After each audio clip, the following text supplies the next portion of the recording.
O índice de confiança do empresário do comércio aumentou pela primeira vez no ano. Mesmo assim, ele ainda é baixo e 75% dos estabelecimentos comerciais podem ter o quadro de funcionários reduzido. Os anúncios de promoção estão por todo lado. Os comerciantes tentam atrair os consumidores, mas o momento não é bom. Não, tá muito ruim, viu? A gente não tá tendo poder aquisitivo de nada. O salário só tá a conta de alimentar mesmo, muito básico, alimentação. Muito apertado, muita gente desempregada, as coisas muito caras, né? Então o dinheiro sumiu da praça. Tá apertado, a situação tá ruim. O dinheiro que a gente está recebendo não dá para nada, não. O índice de confiança do empresário de comércio de Belo Horizonte subiu pela primeira vez no ano. Ele agora está em 88,5. Em março do ano passado, o índice era de 68 pontos. Apesar do aumento, ele ainda representa insatisfação dos empresários. Isso porque o ISEC varia de 0 a 200. Ou seja, a expectativa está abaixo da metade. Diante do cenário atual, quase 75% deles pensam em reduzir o quadro de funcionários. O cenário ainda é de instabilidade, então os empresários ainda passam por dificuldades financeiras dentro das lojas e ainda é cedo para apontar investimento. Dentro desse índice de confiança, a gente avalia também o índice de investimento. E ele foi o único que não apontou melhora de fevereiro para março. Apesar disso, existem elementos para acreditar que a economia vai reaquecer. É a aposta de 72% dos comerciantes. Os empresários têm visto a desaceleração da inflação, a redução da taxa de juros e ainda o aumento da renda dos consumidores com a inserção dos valores do FGTS. Então, isso, mesmo que a longo prazo, não de imediato, vai melhorar, estabilizar a renda das famílias e deve estimular o consumo. Foi publicado nesta semana o edital do Exame Nacional do Ensino Médio, o Enem, de 2017. Entre as novidades está o aumento de 20,5% no valor da inscrição, que passou de R$ 68 para R$ 82. As provas serão realizadas nos domingos 5 e 12 de novembro. Outra mudança é a redução do número de candidatos, 7,5 milhões contra 8,6 milhões do ano passado, já que o exame deixa de certificar o ensino médio. Houve alterações ainda na redação, que será no primeiro dia de provas, e na segurança. O caderno de questões passa a ter nome e número de inscrição para facilitar a identificação de possíveis fraudadores. Todas as informações estão no site enem.inep.gov.br.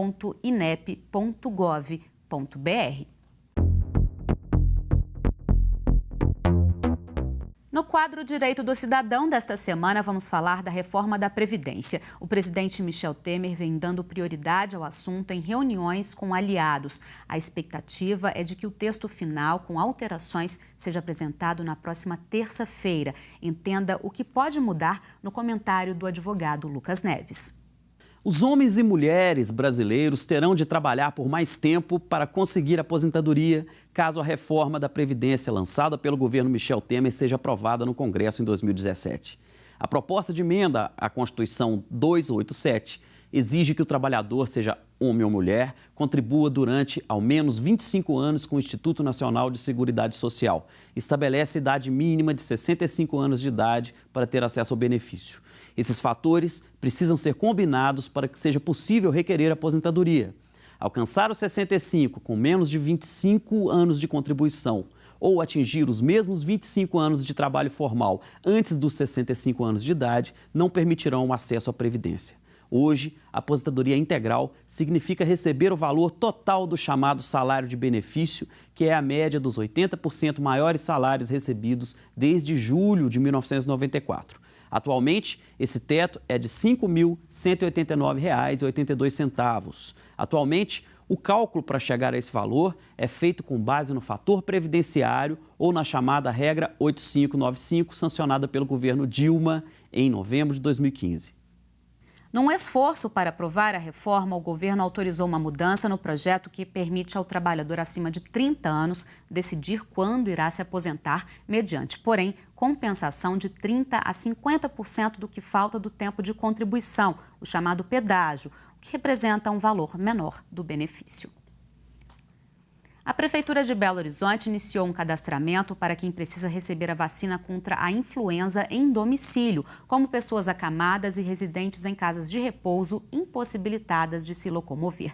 O cadastro pode ser feito online pelo endereço www.pbh.gov.br no link Serviços até o dia 28 de abril. Na capital, a campanha irá da próxima segunda-feira, 17 de abril, até 26 de maio. A dose contra a gripe estará disponível em todos os centros de saúde. É necessário apresentar cartão de vacina e documento de identidade. Outras informações pelo telefone 3277-7722. Para Elas é um projeto de inclusão de famílias em situação de vulnerabilidade social. Além de receber assistência multidisciplinar, as mulheres que participam do projeto produzem e vendem bijuterias. Confira na reportagem de Ana Flávia de Oliveira. Cerca de 40 mulheres são selecionadas para participarem do projeto nas regionais. Os encontros acontecem semanalmente e têm o objetivo de promover a inclusão das famílias em situação vulnerável. Nós estamos cuidando de mulheres na violência no sentido geral. Não é só a mulher que apanha, não é só a mulher que é agredida, mas a mulher também que vive numa condição que é abaixo da qualidade de vida necessária para todo ser humano ter. Então, a mulher com muita pobreza, mulher vulnerável, mulher deprimida, mulher que não gosta da vida, mulher que não está vendo sentido na vida, essas mulheres todas podem vir para o nosso trabalho, podem vir para elas, porque é para elas que nós estamos trabalhando. O projeto recebe doação de bijuterias usadas. As que estão em boas condições são colocadas à venda. As demais são reaproveitadas na produção de novas peças. Dona Rosângela está há pouco tempo no projeto, mas já se considera uma nova mulher. Porque muitas vezes se sente desvalorizada, tantos problemas, tantas dificuldades, mas aqui ela tem um perfil diferente, né? Um horizonte se abre, uma porta se abre. Vanessa é agente comunitária de saúde e moradora do Jardim Felicidade, um dos bairros onde acontece o projeto. Acostumada a lidar com mulheres em situação de risco, ela conhece a realidade das vítimas e nota o quanto o projeto transforma a vida das participantes. Eu acho muito importante esse trabalho porque dá a elas uma condição assim, de segurança. Elas se sentem seguras, amparadas, né? E também felizes, porque é uma situação que talvez em casa elas não tenham, né? Elas lutam em casa e aprendem até a lidar com algumas situações e se empoderam mais também. Surgido em janeiro deste ano, o projeto tem apresentado resultados positivos. A professora da Universidade Tecnológica em Sydney, na Austrália, está em visita ao Brasil com um grupo de pesquisadores e conheceu o projeto. Segundo Fiona Brooks, é uma inspiração poder ouvir a história de resiliência das mulheres. E a violência é um problema global, não apenas do Brasil, mas também está presente nos países desenvolvidos. It's not just an issue in Brazil, it's not just a developing country issue, it's an issue across the world. O bordado faz parte da cultura do interior e geralmente é herança de família. A técnica passada de geração para geração é tema de mostra em Belo Horizonte, que reconheceu esse trabalho artesanal como arte. É difícil imaginar que alguém nunca teve um bordado em casa. A arte que surgiu na Ásia e se difundiu pela Europa chegou ao Brasil com os portugueses. Com o tempo virou cultura popular. Dona Terezinha é de Teófilo Otoni e há 83 anos borda seguindo o que aprendeu com a mãe. É essencial a criatividade e o capricho, porque copiar todo mundo copia, não é fácil, mas criar é uma coisa que é nata, a pessoa cria aquilo naturalmente. A técnica usada por ela é o rococó, mas existem outras formas de produzir as peças. A camisola de seda, por exemplo, requer um trabalho mais delicado. Muito comum é o ponto cruz. Na área rural de Turmalina, ele é o mais usado. Os artesãos de lá se mantêm ligados à tradição e fabricam o próprio tecido. Com 7 anos a gente tinha que fazer, colher algodão, fiar, para a gente fazer a coberta da gente cobrir. A gente morava na zona rural, muito pobre, então a gente fazia a coberta. Depois que a gente cresceu, que a gente não precisou mais usar isso, aí a gente já começou a tecer para poder fazer as peças.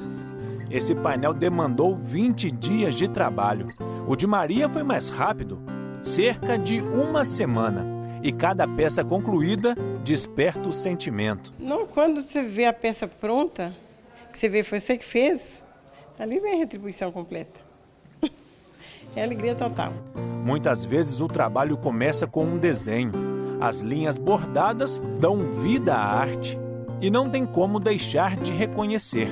É bom demais, eles ficam muito felizes, elogiam muito. A gente, quando vê um trabalho desse, nossa, vocês é um artista. A gente fica sem saber o que é que faz. Tem hora que a gente fica meio constrangido com tanto elogio. O bordado pode ser um enfeite, contar história, uma poesia. Retratar a obra de um artista como Guimarães Rosa. Por esse valor, nada mais justo do que virar exposição. Eu acredito que o artesanato ele tem que ser visto também como obra de arte, porque existe um liame entre o artesanato e a obra de arte, é uma pequena passagem, um liame entre uma coisa e outra, que às vezes torna até difícil você distinguir. Mas no fundo, tudo é obra de arte, porque o resultado é sempre criativo, né, e sempre apreciado pelo público.